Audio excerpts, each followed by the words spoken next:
بسم اللہ الرحمن الرحیم نحمده ونصلی ونسلم علی حبیبہ الکریم اللہم صلی علی نبیک المصطفى ورسولک المرتضی وولیک المجتبی وامینک علی وحی السماء وعلی آلہ وصحابہ وبارک وسلم۔ محترم حضرات، اس وقت ماہ رمضان شریف کی آمد ہے۔ ماہ رمضان شریف کی پیاری پیاری نورانی آمد، یہ ہمارے آپ سب کے لیے اللہ تبارک و تعالیٰ کی خاص نعمت اور اس کا انعام و اکرام و احسان عظیم ہے۔ اللہ تبارک و تعالیٰ نے رمضان کی شکل میں ہمیں اور آپ کو اپنی مخصوص نعمتوں سے نوازا۔ اگر یہ کہا جائے تو وجہ ہے کہ گویا پروردگار عالم نے ماہ رمضان شریف جیسی نعمت عطا فرما کر بندوں کو اپنی نجات و مغفرت کا انتظام کرنے کا موقع مرحمت فرمایا۔ ماہ رمضان شریف کا روزہ رکھنا فرض ہے، اس کا بلا عذر شرعی اس کا چھوڑنا حرام ہے، اور اس کی فرضیت کا انکار کرنے والا کافر ہے۔ اللہ کے نبی نے اس کی عظمت کو بیان کرتے ہوئے اپنے پروردگار کی ارشاد کو اپنی زبان نبوت سے ارشاد فرمایا کہ پروردگار عالم نے ارشاد فرمایا الصوم لی انا اجزی بہ، روزہ میرے لیے ہے اور اس کی جزا میں دوں گا۔ اور ایک روایت میں یوں پڑھا گیا الصوم لی انا اجزا بہ، روزہ میرے لیے ہے اس کی جزا میں خود ہوں۔ اب اس سے بڑھ کر اور فضیلت کیا ہو سکتی ہے؟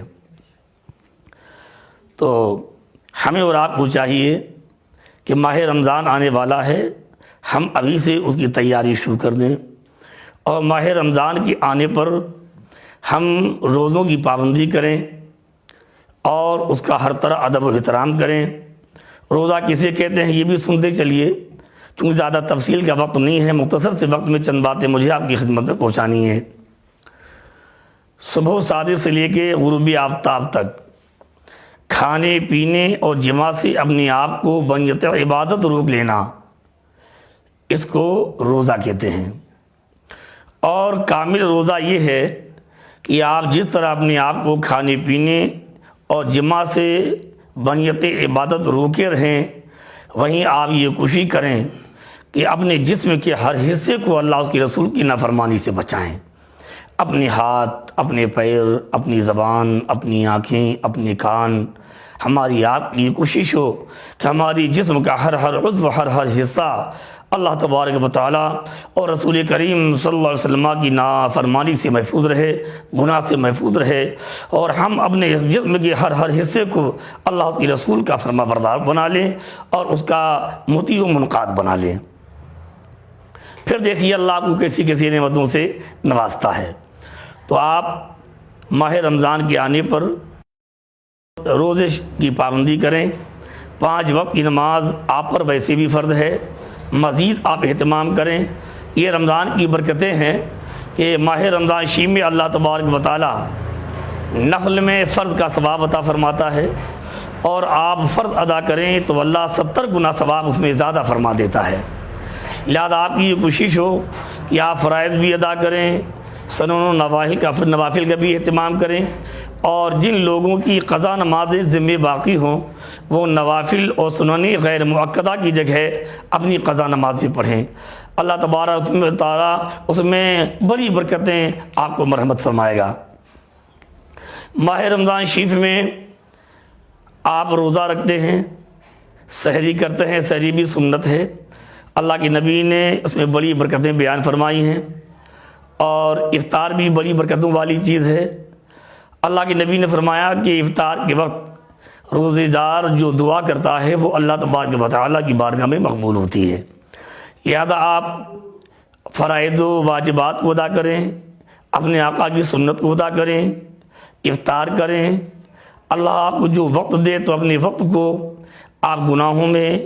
لغولائی کاموں میں باتوں میں صرف نہ کریں. آپ کوشش کریں کہ آپ کثرت سے قرآن کریم کی تلاوت کریں، درود پاک پڑھیں، کلمہ طیبہ پڑھیں، اپنے گناہوں سے توبہ کریں، اور اللہ توفیق دے تو اپنے گناہوں پر شرمندہ و نادم ہو کر اپنے رب کی بارگاہ میں گریہ و زاری کریں. خوب اپنے گناہوں پر نادم ہو کر گناہوں سے توبہ کریں، تضرع و زاری کے ساتھ اپنے رب کو یاد کریں اور اپنے گناہوں سے توبہ کریں، اور اپنے رب کی بارگاہ میں رو کر اپنے لیے، اپنے اعز و اقارب اور تمام عالم اسلام کے لیے دعا کریں. اپنی بستی کے لیے، اپنے علاقے کے لیے اور اپنے ملک کے لیے دعا کریں کہ اللہ تعالی ہماری آپ سب کی پریشانیاں دور فرمائے، اپنی حفاظت عطا کرے. اور جو کورونا وائرس کی شکل میں وبا اللہ کی عذاب کی صورت میں موجود ہے، اس کے لیے دعا کریں اللہ تبارک و تعالیٰ اس بلا کو ہم سے دفع فرما دے اور اپنی حفاظت و سلامتی و رحمت فرمائے. ساتھ ہی میں موجودہ صورتحال میں کچھ میری آپ سے گزارشیں ہیں کہ افطار میں عموماً افطار کی پارٹیاں ہوتی ہیں، افطار کی دعوتیں ہوتی ہیں. اس وقت چونکہ حفاظتی تدبیر کے پیش نظر لاک ڈاؤن کا قانون نافذ ہے، لہذا آپ افطار کی پارٹیاں نہ کریں، دعوتیں نہ کریں اور مسجدوں میں بھیڑ بھاڑ نہ لگائیں. آپ اپنے گھروں میں افطار کریں. اپنے چھوٹے بچوں کو آپ کی تاکید کریں کہ وہ مساجد میں جا کر بھیڑ نہ لگائیں یا کسی بھی جگہ جا کر بھیڑ نہ لگائیں. آپ کے بچے آپ کے گھروں میں افطار کریں تاکہ لاک ڈاؤن کا قانون جو حکومت نے نافذ کیا ہے آپ اس کی خلاف ورزی کر کے اپنے آپ کو کسی پریشانی میں مبتلا نہ کریں. اور یہ بھی آپ گوش گزار آپ کے کر دوں، اس کو آپ محفوظ کر لیں کہ روزہ آپ پر فرض ہے اور 20 رکعت تراویح ہمارے آپ کے لیے سنت مؤکدہ ہے. اور یہ بھی آپ سنتے چلیے کہ یہ مردوں کے لیے بھی سنت مؤکدہ ہے اور عورتوں کے لیے بھی سنت مؤکدہ ہے. اس بات چونکہ لاک ڈاؤن کی صورتحال ہے اور اس وقت حکومت کی جانب سے 4-5 افراد سے زیادہ لوگ مسجد میں داخل ہونے کی اجازت نہیں ہے، اور تراویح سنت مؤکدہ ہے، اس میں جماعت سنت کفایہ ہے. لہٰذا 4-5 افراد مسجد میں پہنچ کر تراویح باجماعت ادا کر لیں، اور ہو سکے تو حافظ کا اہتمام کر کے اپنی اسی مختصر تعداد کے ساتھ آپ قرآن کریم بھی سن لیں تاکہ تراویح کی سنت بھی ادا ہو جائے اور قرآن کریم سننے کی سنت کی برکتیں بھی آپ کو نصیب ہو جائیں. بقیہ افراد تراویح اپنے اپنے گھروں میں ادا کر لیں، اس لیے کہ تراویح میں جماعت تو سنت کفایہ ہے، لیکن تراویح 20 رکعت تراویح یہ ہر جس پر 5 وقت کی نماز فرض ہے اس کے لیے 20 رکعت تراویح روزانہ عشاء کے فرض کے بعد عشاء کیا ہے ادا کرنا، وتر سے پہلے ادا کرنا، یہ سنت مؤکدہ ہے مردوں پر بھی اور عورتوں پر بھی. لہذا جو حضرات لاک ڈاؤن کی صورت میں مساجد نہ جانے پائیں ان سے میری گزارش ہے کہ وہ اپنے گھروں میں بابرکت سنت کو ادا کریں، اس سے اپنے آپ کو محروم نہ کریں کہ مسجد نہیں جانے پا رہے ہیں لہذا آپ ٹہلتے رہیں، گھومتے رہیں، تفریح کرتے رہیں، محلوں میں بیٹھے رہیں. ایسا نہ کریں. تراویح پڑھ کر اس سنت کی برکتیں اپنے آپ کو برکتوں سے مالا مال کریں اور اس سنت کو چھوڑ کر اپنے آپ کو اس کی برکتوں سے محروم نہ کریں. ساتھ یہ مسئلہ بھی سنتے چلیے کہ تراویح میں نماز تراویح میں ایک بار قرآن کریم کا ختم یہ سنت مؤکدہ ہے. لہذا اگر 4-5 لوگ مسجد میں یا حاضر ہو کر قرآن کریم سن لیں گے اور بقیہ افراد اپنے گھروں پر تراویح پڑھ لیں گے تو وہ اس سنت کی برکتوں سے محروم نہیں ہوں گے اور اس کے وبال میں وہ مبتلا نہیں ہوں گے. اگر آپ مجبوری کی وجہ سے نہیں جانے پا رہے ہیں تو اللہ تبارک و تعالیٰ نیتوں کو جانتا ہے، وہ آپ کو گھر پر جماعت کا ثواب عطا فرمائے گا. اور میں نے جب مطالعہ کیا تو میں اس نتیجے پر پہنچا کہ جس طرح یہ تراویح کی جماعت سنت کفایہ ہے، اگر اس کو 4-5 لوگ مل کر جماعت کر لیں تو دوسرے لوگ ترک جماعت کے گناہ میں مبتلا نہیں ہوں گے. یوں ہی اگر ان حضرات نے قرآن کریم کو سن لیا تو دیگر حضرات اس سنت کے ترک کے وبال میں مبتلا نہیں ہوں گے. اس مسئلے کو آپ اپنے ذہن نشین فرما لیجیے. یہ مسئلہ بھی اس وقت قابل غور ہے کہ اللہ تبارک و تعالیٰ نے حفاظ کرام کے لیے رمضان کو حفظ قرآن کی حفاظت کا ایک اہم ذریعہ بنا دیا ہے، اور اسی بہانے عوام کو اپنے حافظوں کی خدمت کرنے کا کوئی موقع بھی میسر آ جاتا ہے۔ لیکن اس وقت حالات یہ ہیں کہ 4-5 سے زیادہ لوگ مجمع میں اکٹھا نہیں ہونے پائیں گے۔ اس سلسلے میں میری گزارش یہ ہے کہ اگر ان مختصر لوگوں کو کوئی حافظ قرآن کریم قرآن سنا رہا ہے تو آپ اپنے آپ کو اس حافظ قرآن کی خدمت سے محروم نہ کریں۔ حافظ قرآن کو چاہیے کہ وہ قرآن اللہ کی رضا کے لیے سنائے، پیسے کے لالچ میں، نذرانے کے لالچ میں قرآن نہ سنائے، اللہ کی رضا کے لیے سنائے، اپنی آخرت کے لیے سنائے، اپنی قبر کے لیے سنائے، لالچ میں نہ سنائے۔ لیکن اگر آپ حضرات حافظ قرآن کی اس نیت سے خدمت کریں کہ یہ ایک حافظ قرآن ہیں، دینی معزز ہیں، اور ہم ان کی خدمت میں جو نذرانہ پیش کر رہے ہیں،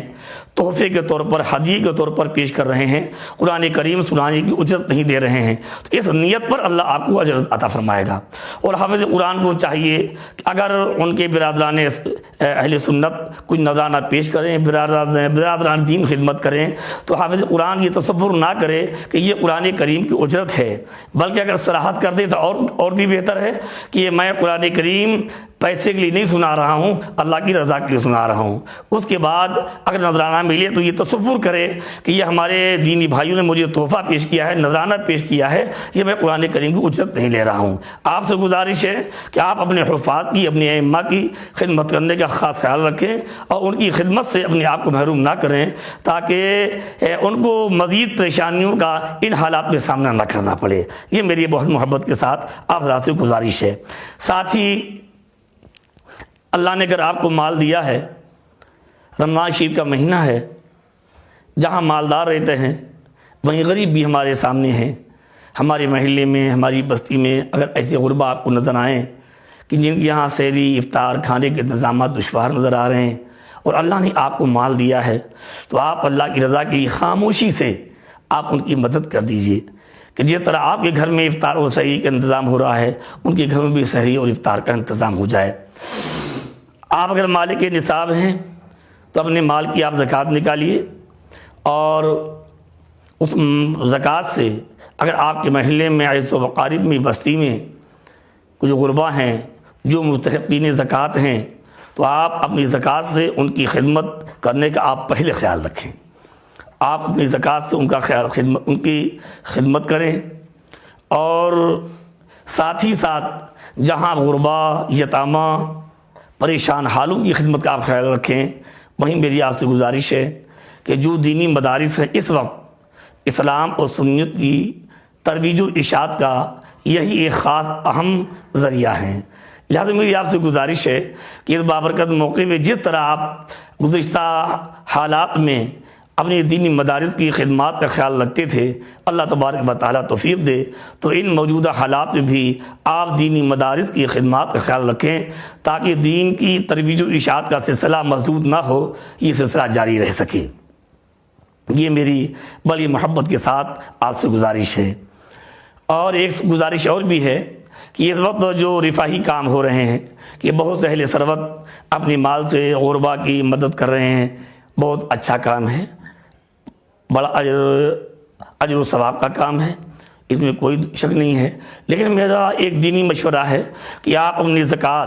یا صدقہ فطر کے مال کو رفاہی کاموں میں استعمال نہ کریں، اس وجہ سے کہ جب آپ ان میں غلہ، آٹا، پیسہ، دیگر اشیاء تقسیم کرتے ہیں تو سامنے مستحقین بھی ہوتے ہیں اور غیر مستحقین بھی ہوتے ہیں۔ تو اگر آپ نے زکوٰۃ ایسے لوگوں کو دے دی جو مستحق زکوٰۃ نہیں ہیں تو آپ کی زکوٰۃ ادا نہیں ہوگی۔ لہذا میری گزارش ہے کہ آپ اس معاملے میں مدد کے طور پر جو پیسہ خرچ کر سکتے ہوں، آپ رفاہی معاملات میں آپ امدادی فنڈ کا استعمال کریں اور اپنی زکوٰۃ کا استعمال نہ کریں، تاکہ آپ کی زکوٰۃ صحیح طور پر ادا ہو سکے۔ زکوٰۃ جب آپ دیں تو اس پر آپ ٹھیک سے دیکھ لیں کہ وہ سنی صحیح العقیدہ ہو اور مالک نصاب نہ ہو، تبھی آپ کی زکوٰۃ مالک نصاب نہ ہو، آپ کی اصول و فروع میں نہ ہو، ہاشمی نہ ہو، جب آپ کی زکوٰۃ ادا ہوگی، اس کا آپ خاص طور خیال رکھیں۔ اور یوں ہی صدقہ فطر کی بھی اس سلسلے میں آپ سے گزارش ہے کہ ہر مالک کے نصاب پر مال پر سال گزرنے پر زکوٰۃ ادا کرنا یہ فرض ہے، اور ہر مالک کے نصاب پر اپنی اور اپنی نابالغ اولاد کی جانب سے صدقہ فطر کا نکالنا یہ واجب ہے۔ یہ بھی آپ سے گزارش ہے کہ جس طرح زکوٰۃ اگر آپ غیر مستحق کو دیں تو آپ کی زکوٰۃ ادا نہیں ہوگی، یوں ہی صدقہ فطر بھی آپ اگر غیر مستحق کو دیں گے تو آپ کا صدقہ فطر ادا نہیں ہوگا،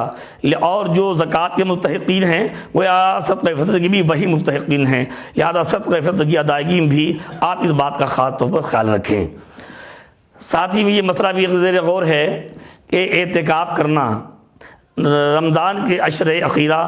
یعنی سورج ڈوبتے وقت آپ مسجد میں داخل ہو جائیں اور عید کا چاند نکلنے کے بعد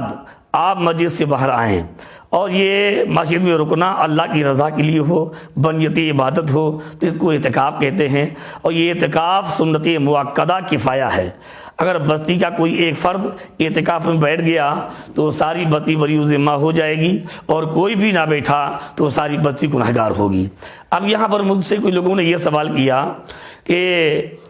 ابھی اس سے پہلے ماحول یہ تھا کہ بعض مقامات پر 10 20 50 لوگ اعتکاف میں بیٹھتے تھے، اب موجودہ صورتحال میں ہم لوگ کیا کریں؟ تو میں نے ان سے عرض کیا چونکہ لاک ڈاؤن کے حالات ہیں اور یہ ہماری آپ کے لیے ایک حفاظتی تدبیر ہے، لہذا ہمیں اس سلسلے میں اپنی پرشاسن کی مدد کرنی چاہیے اور اس قانون پر عمل کرنا چاہیے،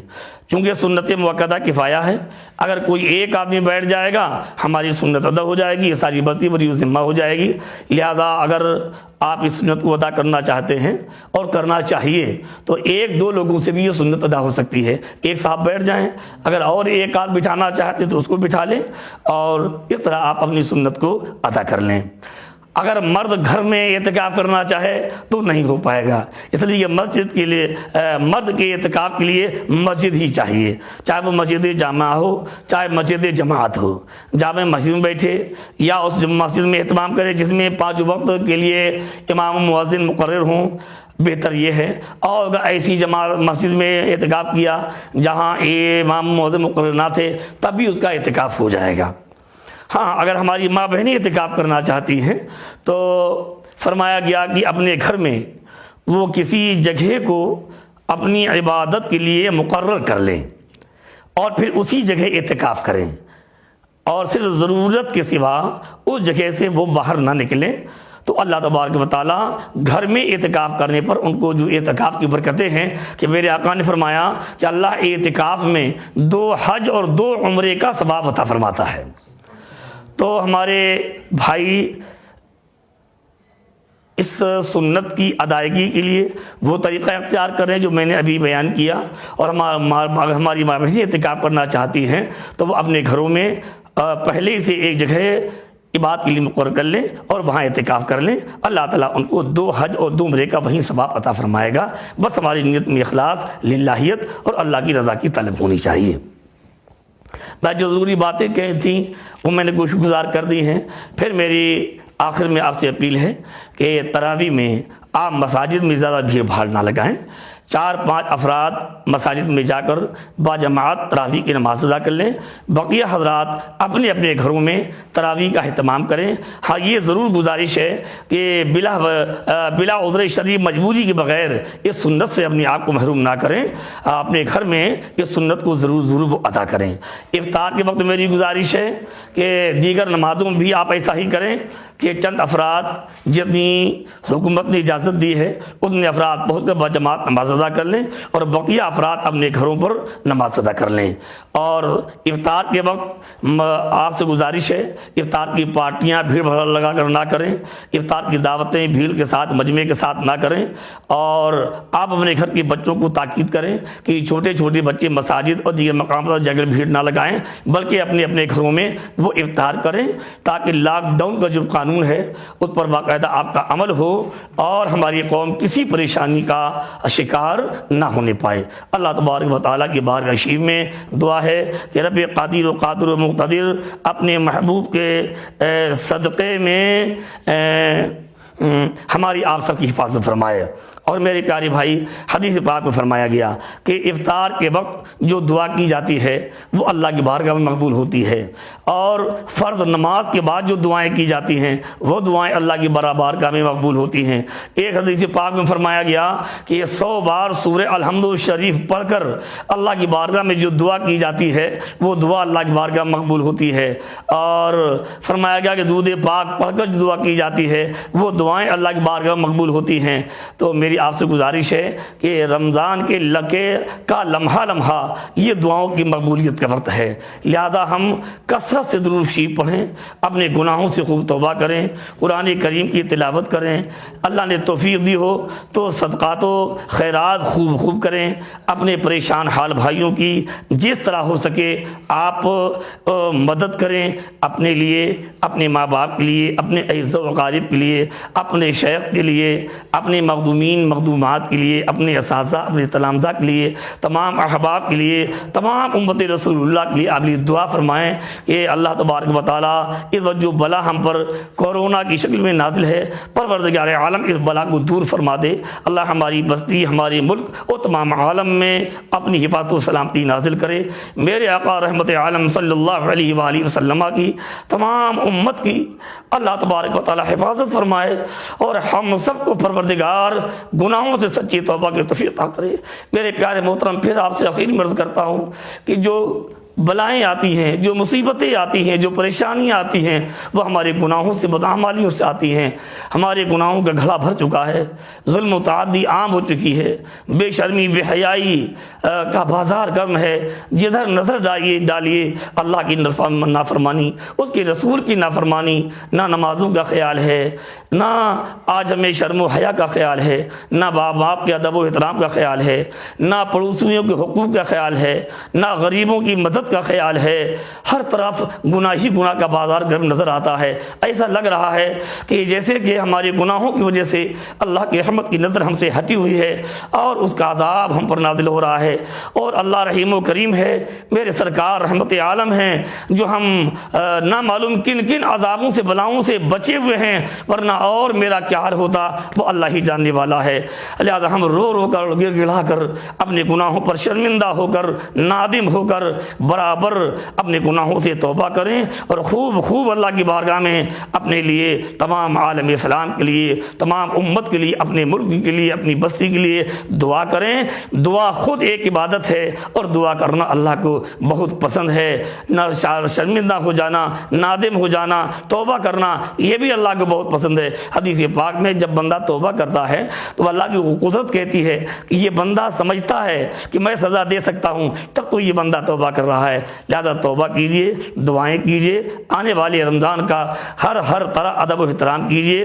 گٹکا مت کھائیے اور پڑیا مت کھائیے، بیڑ سگریٹ مت پیجیے، اور کسی بھی طرح ماہ رمضان کی بے ادبی مت کیجیے۔ روزہ رکھنا بھی فرض ہے، اور ماہ رمضان کا ادب و احترام کرنا یہ بھی فرض ہے۔ اگر آپ باہر نکلے، وہاں پڑیا کھا رہے ہیں، آپ بیڑی پی رہے ہیں، سگریٹ پی رہے ہیں، اے میرے بھائی یہ حرام ہے، گناہ کبیرہ ہے۔ اگر اسلامی سلطنت ہو تو حکم ہے کہ ماہ رمضان کی بے ادبی کرنے والے کو قتل کر دیا جائے۔ لہذا میری گزارش ہے کہ آپ روزہ بھی رکھیں، اور ہر طرح ماہ رمضان کا ادب و احترام بھی کریں، اور جو میں نے گزارشیں کی ہیں اس پر عمل کرنے کی کوشش کریں۔ پروردگار عالم مجھ جیسے گنہگار کو بھی، اور میرے تمام عالم اسلام کو، آپ سب کو اپنے محبوب کے دین پاک پر عمل کرنے کی، ماہ رمضان شریف کے روزے رکھنے، 5 وقتہ نماز ادا کرنے، تراویح پڑھنے، قرآن کریم کی تلاوت اور دیگر عبادات، طاعات اور نیکیوں کی ہم سب کو توفیق عطا فرمائے۔ استغفر اللہ ربی من کل ذنب و اتوب الیہ،